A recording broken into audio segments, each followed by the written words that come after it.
Welcome back to Speaking with Confidence, a podcast that helps you build the soft skills that lead to real results. Communication, storytelling, public speaking, and showing up with confidence in every conversation that counts. I'm Tim Newman, a recovering college professor turned communication coach, and I'm thrilled to guide you on your journey to becoming a powerful communicator. Make sure you hit the subscribe button so you never miss an episode. Today's guest is Terry L. Fossum. Terry is a survival reality show winner, #1 best-selling author on Wall Street Journal, Amazon, and Barnes & Noble. His TEDx talk debuted at #2 in the world and is named one of the top 30 TEDx talks that has made impact in the country. He's a highly successful keynote speaker and has raised millions for charities across the country. His award-winning book, The Simple Guide to Public Speaking Without Losing Your Lunch, has been lauded from everyone from astronauts to beauty queens, business and military leaders, even academia.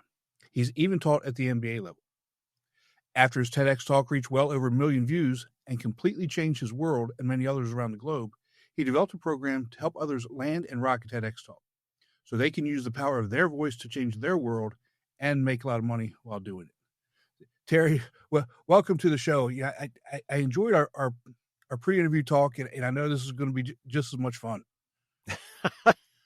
Well, Tim, it's great getting to know you. Absolutely. And I did feel that, really related to you right away. Of course, we're both prior military, that helps a bit. It does. And but I appreciate what you're doing to help people find their voice on this podcast, because everybody has a message.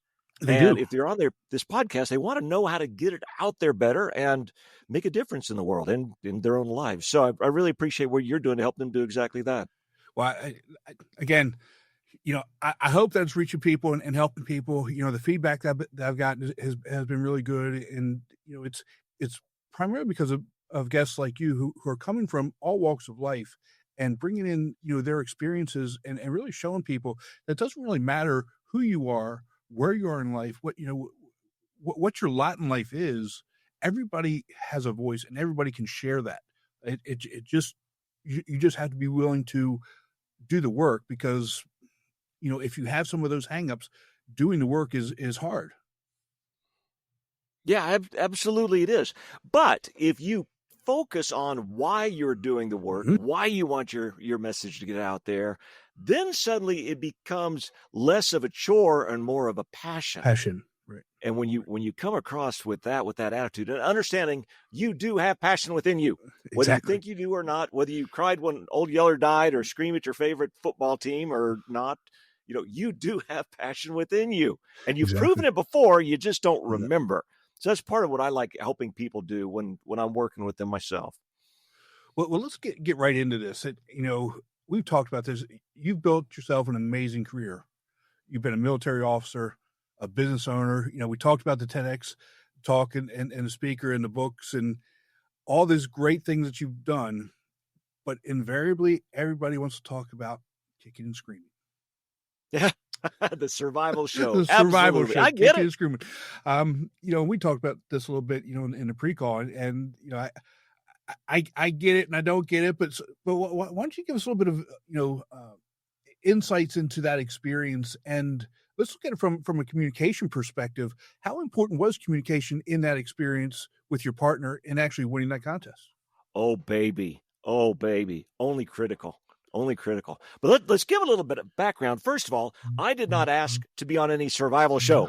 I did not want to be on any survival reality show. Have you seen what they make them eat? Exactly. But so I come down to my computer here one morning, and I get this email out of the blue.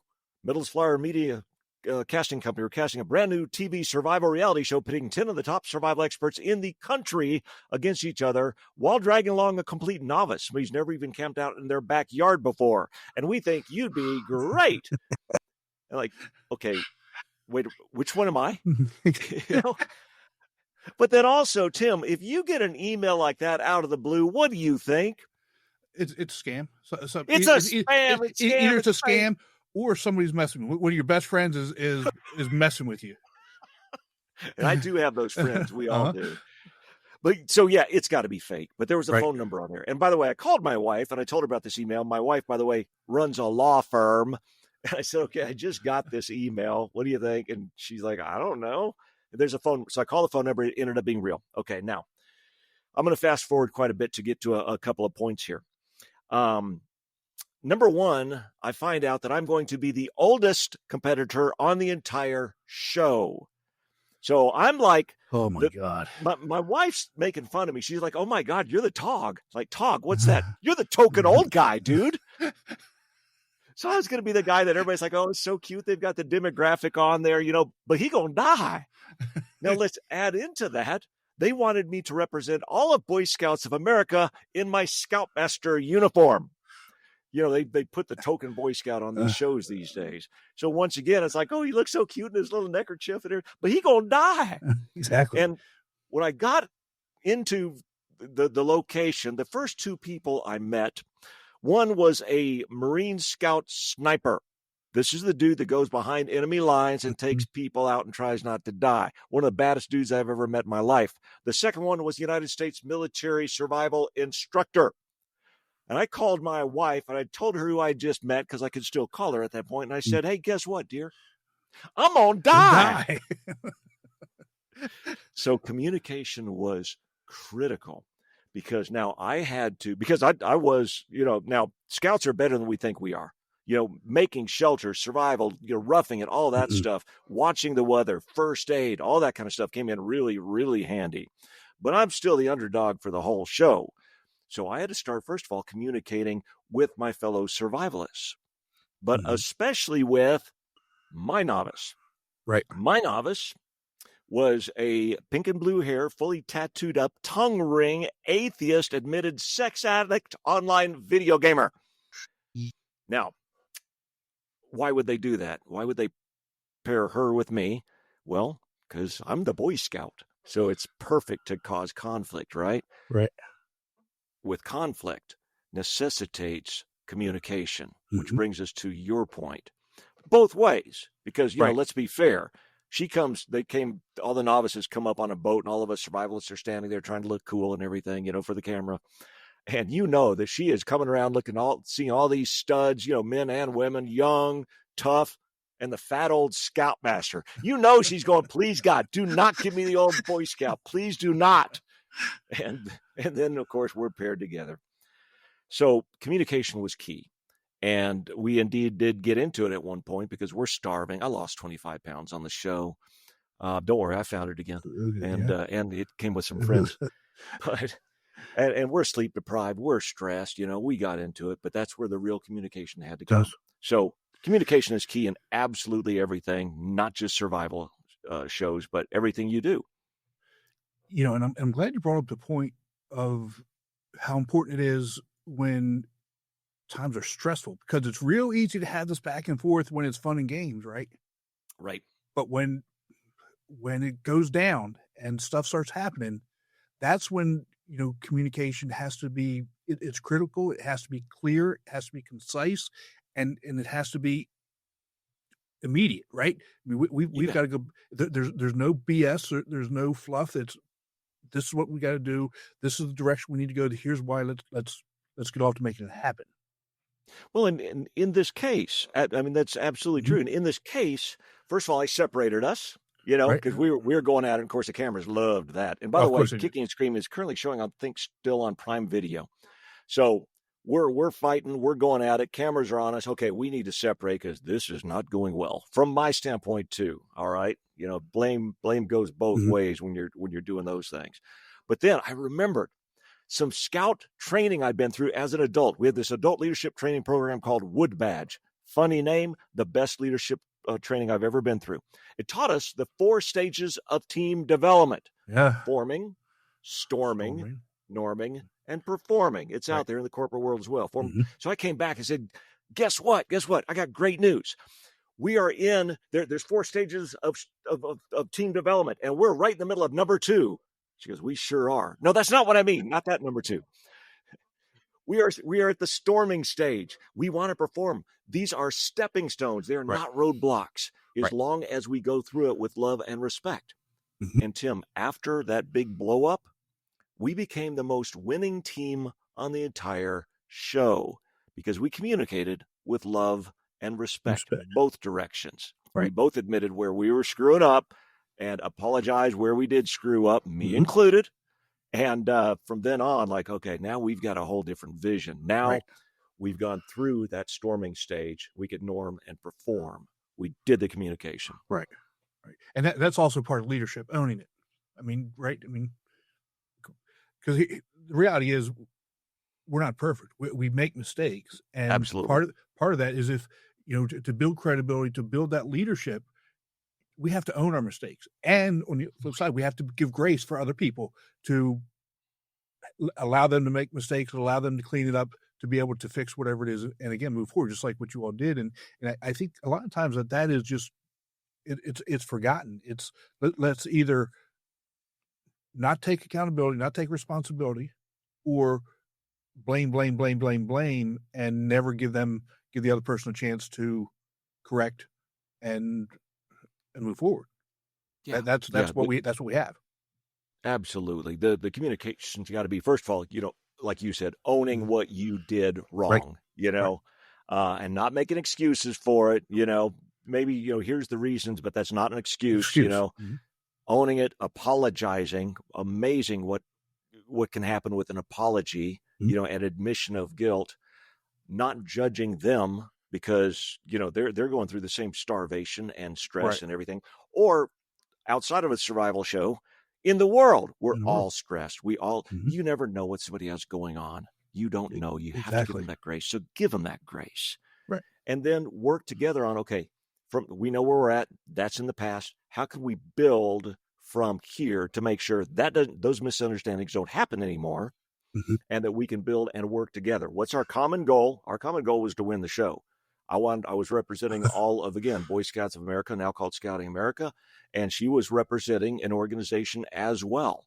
And we are Wow. both going to be judged by those organizations forever. And those organizations would be judged by our actions, Right. by every viewer around the world. Mhm. So we both had a goal. And when we focused on the goal and not on ourselves and not on our pride or how terrible the other person is, everybody has good in them. Don't focus on their bad, focus on their good and build that up. Right. We, the underdogs against all these people, ended up winning the entire stinking show. And here's what I want my audience to understand. Okay. You kind of led into this. Two exact opposites came together, worked together, and achieved great things. Yeah. We can do this. And this is not, it doesn't have to be us against them all the time. We can come together with our differences, and our differences sometimes, a lot of times, make us stronger together. No question. Work on it and become great. Yeah. Yeah. And I've got to give scouting a little bit of a credit because, they put us opposites together. As a scout leader, it's what we do. I take kids from all different backgrounds, race, color, creed, religion, socioeconomic. I don't care. My job is to find the good in them, and there's good in every child, and to enhance that.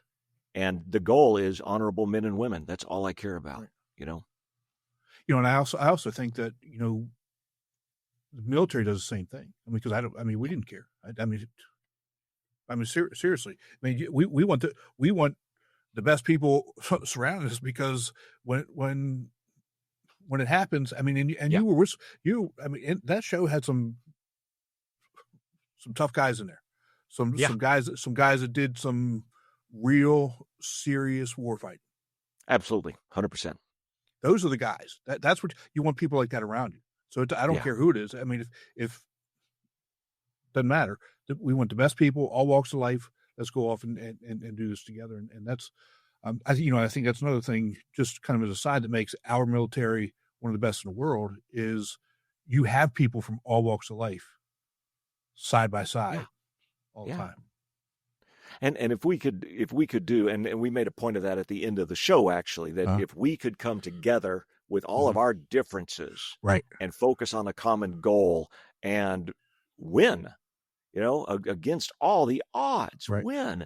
If we can do that, so can everybody else. And that's what we really wanted. Natalie and I had talked about that before the end of the show, before they filmed the end there, that's the point we really want to get across, is we can't do that. So, so much political fighting right now, and all sorts of fighting right now within our country, not to mention outside of. But man, we gotta get back to, okay, accept that people are different than us. That's okay. Right. It's a great thing, because let's face it, we're different too. Exactly. So let's find the good in that and work together. It's funny because somebody said to me the other day as I was talking to them, they said, "Well, I'm a little weird." They're talking about themselves. They weren't calling me weird. I wouldn't have been upset if they were. If they called me weird, they said, "Well, I'm a little weird." I said, "You know what? I think everybody has their own little weird. So you're just you. I mean, we all have our own quirks. We all have our own little things that we have. So you're not weird. You're just you, and it is what it is. Anyway, did you ever have any fear or challenges or reservations about being a public speaker? I mean, because I've seen a lot of what you do, and you're a natural at it. But I think you're a natural at it for any number of different reasons. But when you first started, did you ever have that fear? Did you ever have those nerves? Because we talked about how I threw up, and that's one of the reasons why I said your own, because of the title of your book. But how about you? Yeah, absolutely. And it's funny. I make it look easy because I work so hard at it, and that's usually the way it is. God, who was it? The quote out there: Don't keep working until you get it right. Keep working until you can't get it wrong. Right. So if you if you watch my TEDx talk, I can't tell you how many times I practiced that and practiced. And I got it right. I got it right. I got it wrong. Oh man, I screwed that up. So I got it right. I practiced that. Got the night before the thing, I got a hotel room near the venue, and I'm still practicing it that night. I'm still practicing it that morning. And I probably gave it at least 100 times perfect. Mm-hmm. It's not the point. Keep going till you can't get it wrong. Right. And I think that's part of, and we can talk about confidence and things like that, but that's part of when I can go on stage, and I've got a little trick we could talk about as well, but I'm not worried about, am I going to, not remember what I'm supposed to say? Am I going to blank out? Whatever. Mm-hmm. I could fall down unconscious on the ground and I would still be saying the words because I've said them so many times. And that takes a lot of the fear out of it. Right. Because you're not worried about that. If you're only doing it until you got it right, well, but I might get it wrong. So yeah, I make it look easy, but only because I'm the duck's feet under the water, man. Have you always been that way in terms of preparation? Because I'm with you. Look, I tell people I'm not the smartest person. I'm not the fastest person, not the strongest person, but you know what? I'm going to prepare, and I'm going to work hard, and I'm going to make sure that's so. Has that always been in your system? Well, it absolutely. To me, I don't care how smart somebody is. I care how hard they're going to work. That's a whole different podcast. Right. But there's some things that I think may help your audience right now in that. And I teach a lot of these things even in my TEDx program. But first of all, your audience. Let me talk straight to you, audience listener, right now. Okay, you have spoken passionately before. Without question, you have spoken very passionately. If you question this, just ask your children. Because if you have children, you have spoken passionately to them before. If you don't have children, if you've ever been in a relationship, odds are you've spoken passionately. If you've ever been pissed off at anything or anyone, you've spoken passionately. What's the difference? There shouldn't be any difference. The difference is when you're speaking to them to get your point across, you don't care if you're going to say the right words. You don't care about what your background is or how they're going to judge you or any of that. All you care about is they are going to hear what you have to say and they are going to take action on it, right? Exactly. When we're going up on stage, all too often, we're worried about, am I going to get it wrong? Are they going to judge me? Am I going to screw up? Are they going to hate me? Are they going to think I'm stupid? Are they going to... Get rid of that. It's not about you. It's about the action you want the audience to take. It's about the audience, the action you want the audience to take. And what is that? It's on your cause. Right. If you're speaking about something, in my opinion, you never speak to inform.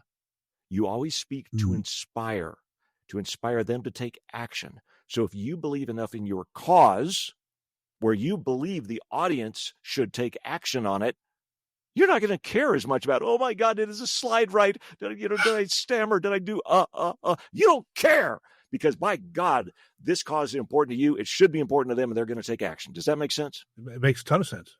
Yeah. See, here's this where I come in here, right? Because it's simple. It doesn't have to be more complicated than that. Right. It's simple. It's why are you there? Yeah. And what do you want them to do? Because it's all about, again, you're there to make something happen.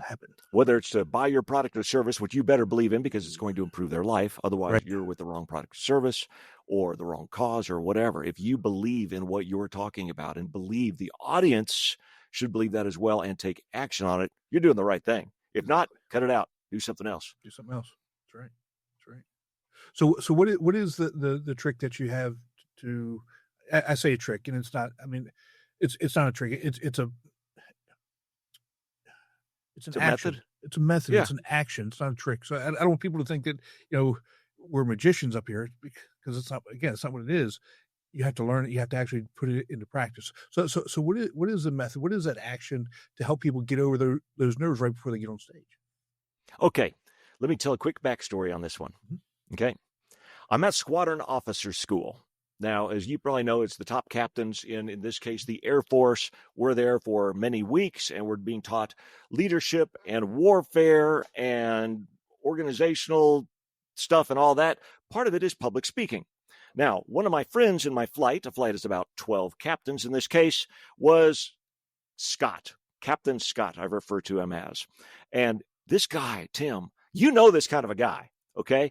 Because we'd be in this serious briefing room. We're talking nuclear warfare, and Captain Scott is sitting next to me, muttering things under his breath that is making me try my best not to laugh out loud. You know what I mean? That's me. I believe that is you. Yes, I believe that's you. So we get time. Our assignment is to pick a military leader, historical military leader, and do 3 speeches on them. And so, okay, cool. I got up and did my first one. Yeah, I've been doing this for a while, did fine. But here comes Captain Scott. Here he comes. Oh, geez, Tim. All right, here we go. And Captain Scott gets up. But I'm noticing he's not looking around. He's looking at his feet. And those feet are just kind of shuffling up to the front. He's holding a stack of 3x5 cards.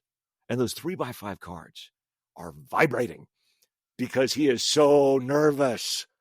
And he gets up there and he's looking down at his feet. He's muttering something. We couldn't really tell what he was saying.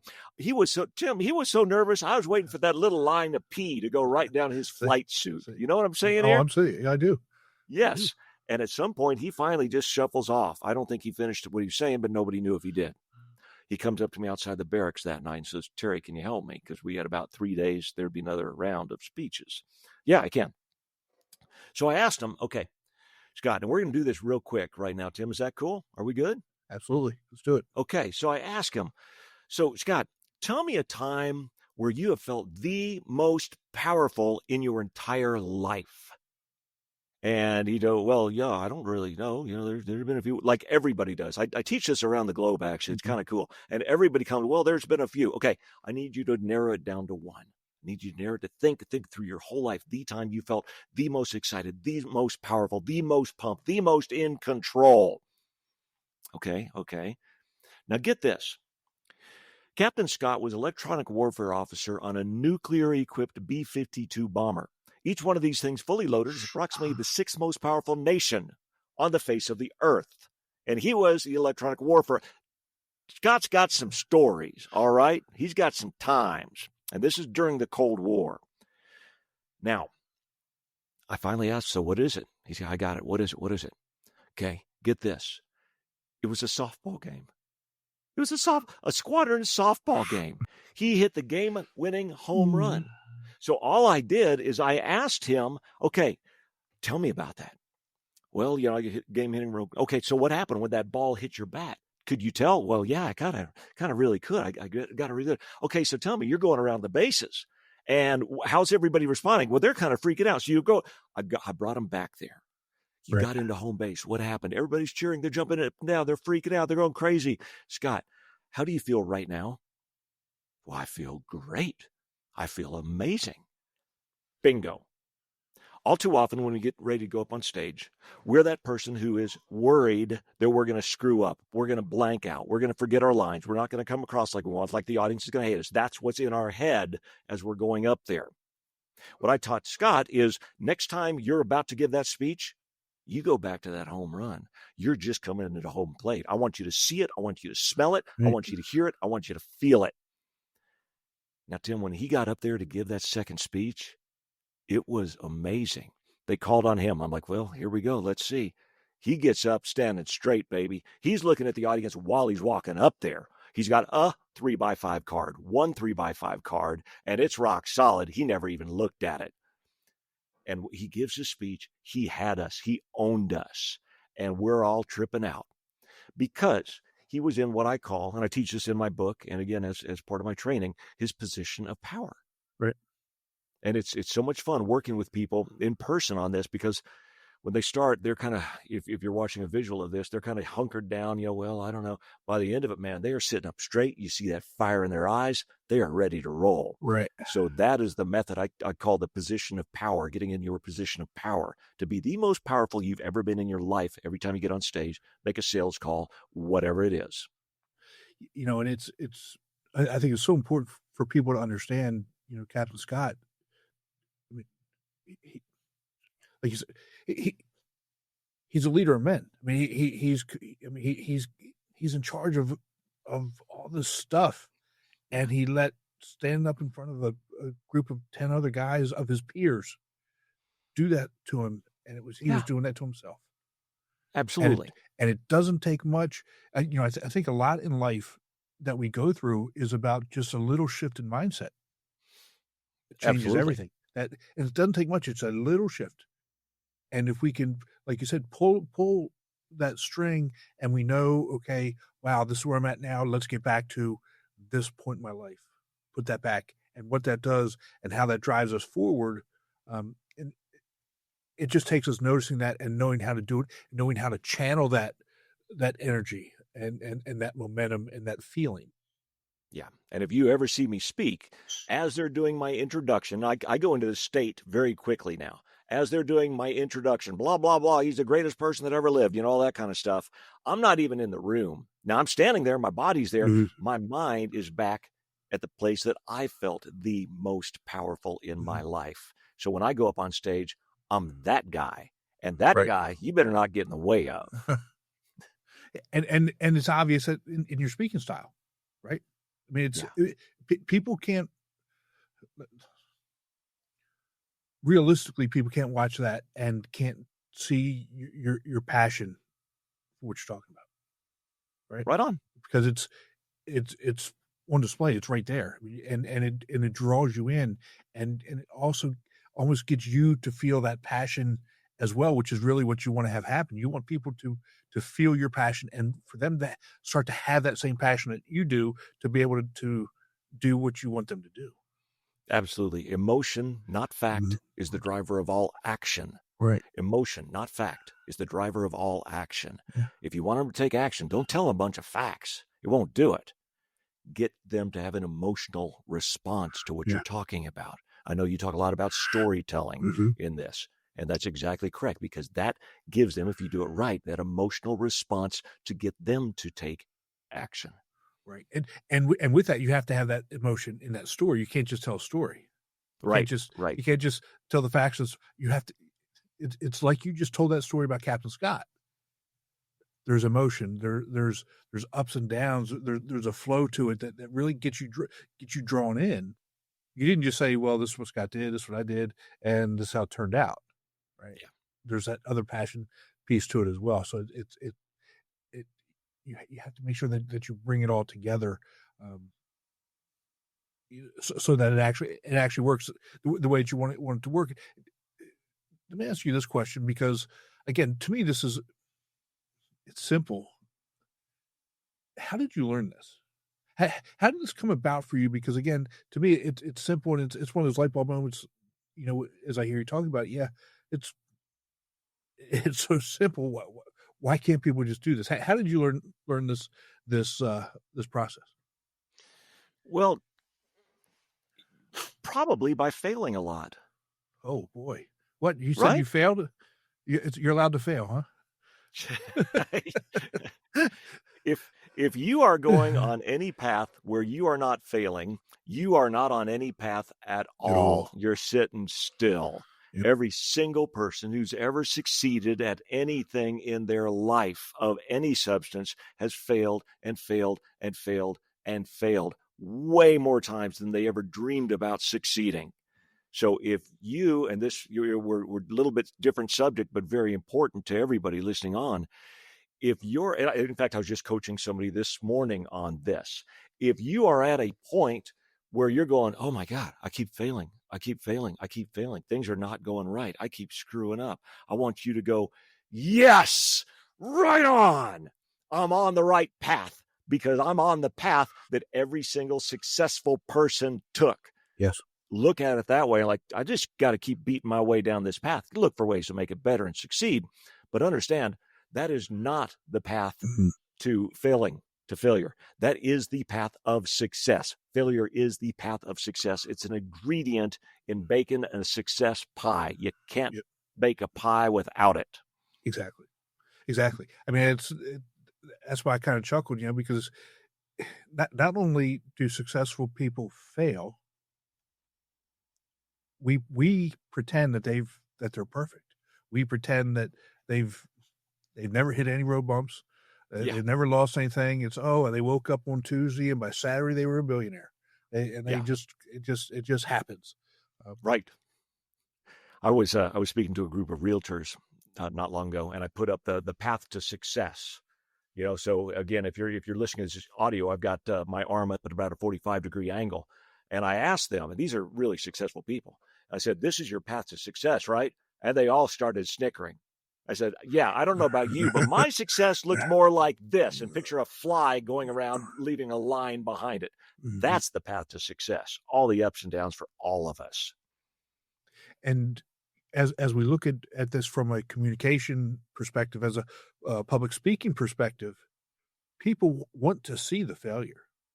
Absolutely. They embrace, they embrace your failure. Yeah. They look at you in higher regard because of your failures. So it's okay to share the failures because it's going to teach them. It's going to help them. It's going to bring them into your circle. It really does, get that credibility. Yeah. People don't want to hear from some silver-spooned imposter who's never been through the challenges. They want the person that's been in the trenches, has got the mud, got the blood, got the cuts, got the bruises, the heartaches, and the stories that everybody else is going through as well. That's when everybody else knows you can help them through it because you've been there before. Exactly. I recorded a solo podcast on something very similar to this the other day. And, as I was doing the research and put my thoughts on paper and practicing, I was kind of over the time limit that I wanted because I wanted to keep them under 15 minutes and that.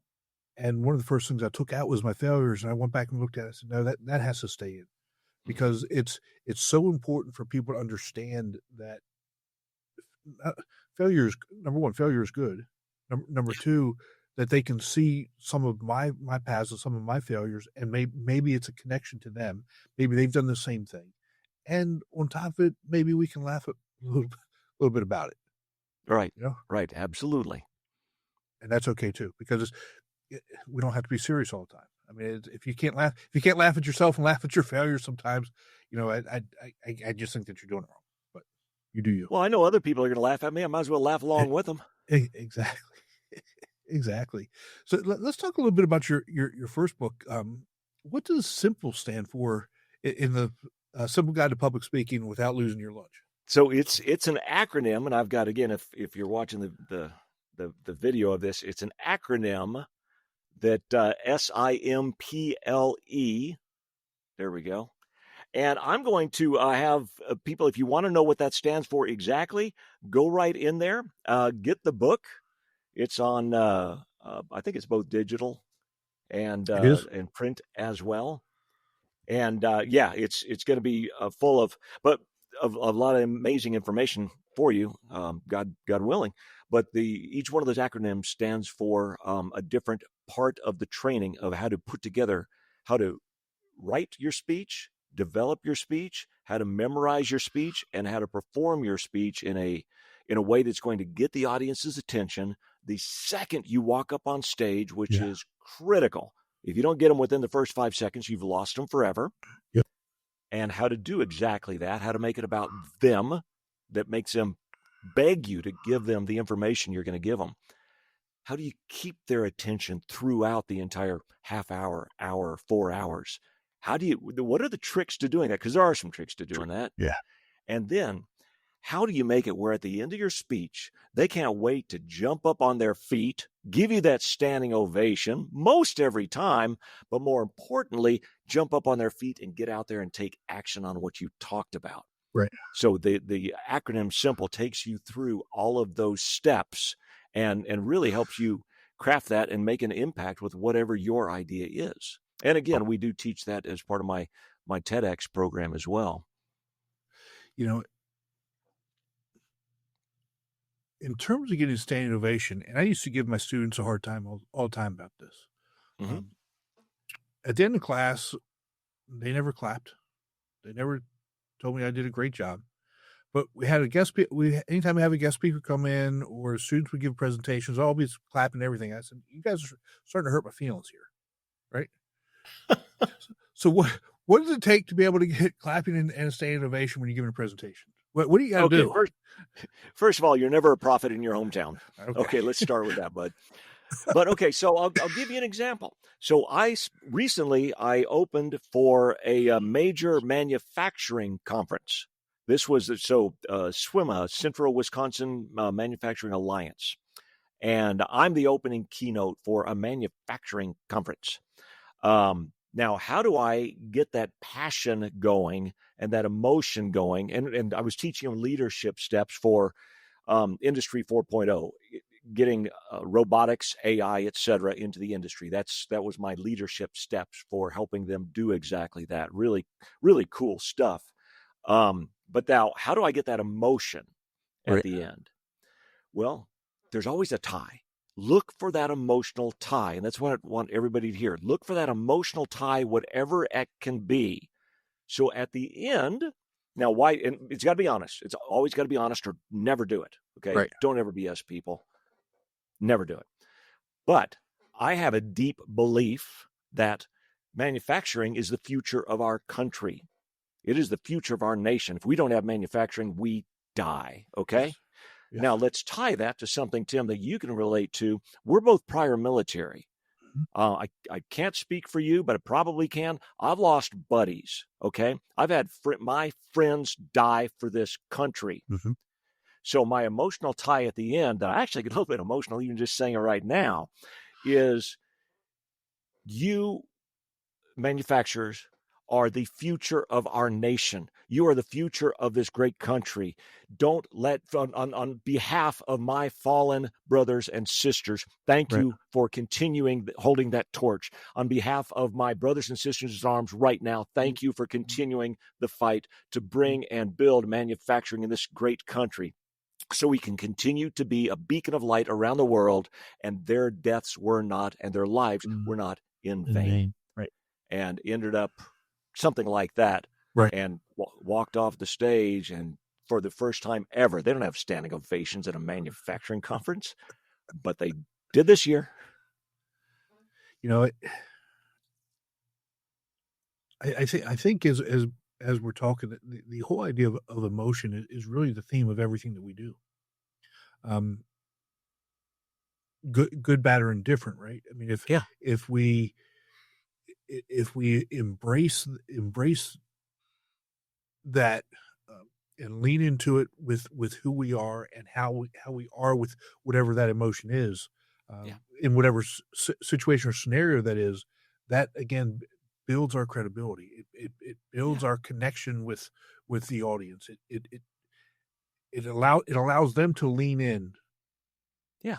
and do, again, the things that we want them to do in our call to action. Yeah. Be vulnerable. Be real. Yeah. Be somebody they can relate to. Because if you're not, then you're not going to reach them. No. And then you don't speak to the brain, you speak to the heart. Right. And I know I'm sure you've been in these situations where you've been in the audience and, you're lost within the first 5 minutes. Of whatever. And it's, okay, I've just wasted this hour, wasted this 25 minutes, a half hour, 45 minutes, what have you. You start, digging in your phone, doing everything else. And, it's, you've got, from the speaker perspective, if you lean into that emotion and you're touching people, you're not going to have that. Right. And I'll show my cards on this too. I mentioned in the first, few seconds, you've got to get them. Yes. So how do you do it? Again, you got to make it all about them. Why do they want to listen to you? Right. How is it going to help them? How's it going to help their lives do a better job, whatever it is? Because that's all they care about. They don't care about what you care about. Exactly. They care about them. So make it all about them. Right. You can work that just like I did that manufacturing/military story. You can work that to them. You just have, spend your most time on your entire speech on that opening and how you're going to grab them. And on the end part, how you're going to leave them waiting to take action. Right. That's the biggest parts of your whole speech. And forget all your charts and graphs. Nobody will remember and nobody cares. Exactly. Yeah. I just had a thought in my head. How many times have we been up there? We're in a conference room, we're in a presentation, and somebody puts up a spreadsheet where the cells are so freaking small. You can't, number one, you can't even see the numbers. I do what? Stop. Just turn it off. I'm begging you. Right. Just stop, because number one, nobody can see it. Number two, nobody cares. Nobody cares. Unless you're going to tell me how whatever numbers you're talking about impacts us, or why that number is important, or what we need to get to, or where we've been, or tell the story of the number. Don't show me a box with a number. I don't Bingo. care. If you can get those charts, those stories, those numbers to cause an emotional response, right, now you got something. If Exactly. it gives them, and pardon me for saying this, pardon the profanity, if it gives them an oh shit moment, Right. okay, bam, then it's worth putting up there briefly and big where they can see it, etc. If it does not give them one of those moments, it does not belong anywhere in there, because they're not going to remember a single thing you said. Sorry, y'all. Even for me, for anybody, they don't remember a dang thing I said 30 minutes after I said it. But they will remember their emotional response forever. Exactly. Now, I don't want you to give away too much information, but I do want to talk about your program and how you get people to land TEDx talks, because again, they're not handing them out on street corners. You go to Vegas, you get a business card. They're not giving them out. So Terry, I don't go to Vegas anymore. I stay away from there. I've heard that that's what they do. I'm holding back on so many comments, my friend. So tell people about the process of landing a TEDx talk, and talk a little bit about your coaching on this, because I think it's fascinating. Yeah, absolutely. Well, first of all, why does anybody care about doing a TEDx talk to begin with? If you are a speaker or an aspiring speaker, and you want to be known just as not as yet another speaker, but as an expert in your field, and as an established speaker, because you're a TEDx speaker, and you want professional footage from a TEDx stage that you can use in your speaker reel or on your website or anything forever. If you want to elevate your speaking immediately, you do a TEDx talk, and we're going to help you on exactly how to do that. If you want to sell more books, you're not just another author. I'm sorry, they used to say that's how you get credibility, be an author. No, not anymore. Right. You're a TEDx speaker. It's the world's biggest stage. If you've got a coaching program, if you've got a cause that's important to you, whatever it is, if you want to get out of the whisper in the wind, nobody's listening, and become suddenly, bang, you are the expert. You want to book a TEDx talk. Now, like you said, though, they're not handing out business cards on street corners. to do so. But here's the deal. Look at it from their perspective. I can tell you, and again, I was really, really blessed with my TEDx talk, and now I've helped a whole lot of people. TEDx organizers, and first of all, TED is the big one. That's the national. TEDx is somewhere else, like TEDx Spokane, TEDx Copenhagen, whatever it might be. Okay, that's TEDx, and that's what I refer to. Now, the TEDx organizers want butts in seats. Yeah. They want people to come to their thing because they've got a budget they're working also. This is the background of it that a lot of people don't understand, okay? So they are looking for speakers, and TED overall is looking for speakers that are countercultural. It's not what everybody else is teaching. It's some big, new, different idea or perspective on something. So if you want to go up there and talk about homelessness is bad, you will never book a talk. It ain't going to happen.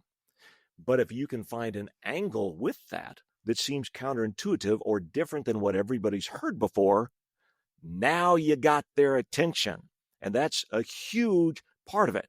So as I, again, very blessed, and that's the way I look at it, to have my TEDx talk debuted at number 2 in the world, actually, named one of the 30 most impactful TED Talks of this century, something like that, et cetera.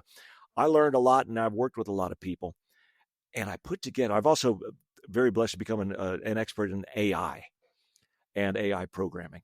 So I put together this AI that will take your idea, even if it's a small idea, or fill it in with your stories or whatever, you put it in there and it will come out and it will give you 5 different TED-worthy angles. Yeah. It will let you know, okay, it's honest. I programmed to be brutally honest, that's what you want. Okay, that's not going to work. But this angle will. It'll give you 5 different ideas and your bylines to help you book that thing. Now, and I'll give you that URL. In fact, I'll give you the URL right now and at the end, ideascore.ai, ideascore.ai, because it'll give you a score.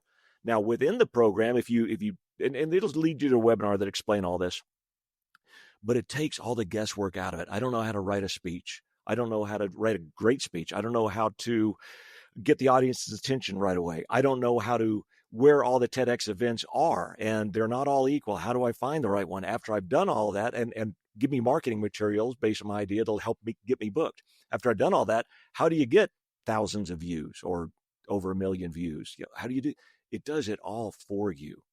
It's really, really amazing. You still got to work, like we talked about. You still got to work. You still got to work. You still got to do the work. Come in. Still got to do the work, but it takes out. It really, honestly, takes out. 90% of the effort. So if anybody's going, I don't have time for that, or I don't know where to start, or whatever. Go to ideascore.ai, or if you want to just see the webinar on the program, it's the viralstageinfo.com. Theviralstageinfo.com. Theviralstageinfo.com. There we go. I'll put those in the show notes. Yeah, there you go. I did want to let you know it works. I put in a couple. One of them said, no, that's not a good idea. And I love that. Then I put in another one, and it said, well, you've got to develop it a little bit more. And I didn't immediately go and put something else in. I took a step back and I thought about it for a couple of days, and I developed the idea a little bit more because again, you have to actually do the work. You have to actually think about it. You have to actually, you got to have, some knowledge and some, you have to have some knowledge there, just put it that way. And I put it in, and it still said I still need more work, but it's getting better. So I think it came back with a score of like 85% or 85 or whatever that number is. And obviously we need to get up into the 90s, but there's growth there, and it tells you the things that you have to do to be able to get it into that next level. And that's just the idea, right? That's not the actual talk. So, but again, it's like having me. It's like having me or some other expert on TEDx helping you for free develop those ideas and to go back and forth. It's pretty spectacular. I'm really proud of it. It really is. Terry, I really do appreciate you spending some time with us. You've given us those 2 websites. Where else can people find you and get in touch with you to maybe work with you? Yeah, absolutely. TerryLFossum.com is probably the biggest one. I'm on all social media, of course, pretty much all. I think except for TikTok because I'm old. But I think I'm on pretty much all social media. But TerryLFossum.com is a great place to come find me.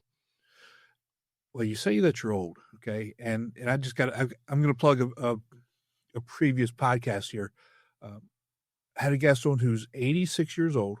Nice. And is a TikTok influencer. Happened when love it. When she turned 80. She was love it. She was a Doris Clumpus from the Seinfeld show. She would say that again? She was a recurring actor on the Seinfeld show. Oh, no way. No way. How fun. I'll tell you what, this interaction that we've had, same.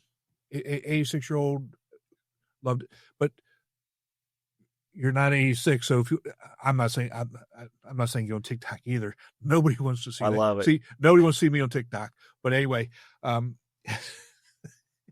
Terry, again, thank you so much for spending some time with us. Thank you so much for your service to our country. I really do appreciate the conversation and what you're doing. You bet. I guess I should end up saying also, you can find me on the Comeback Chronicles podcast.com. The Comeback Chronicles podcast, that's mine as well. So come join me as well as Tim. All right, Tim, thank you for your service to country, for your service to the public, helping them find their voice and use it to make a difference in the world. I really appreciate you, man. Thanks, buddy. You take care. We'll talk to you soon. You got it. Be sure to visit speakingwithconfidencepodcast.com to get your free ebook, Top 21 Challenges for Public Speakers and How to Overcome Them. You can also register for the Foreman for Public Speaking course. Always remember, your voice has the power to change the world.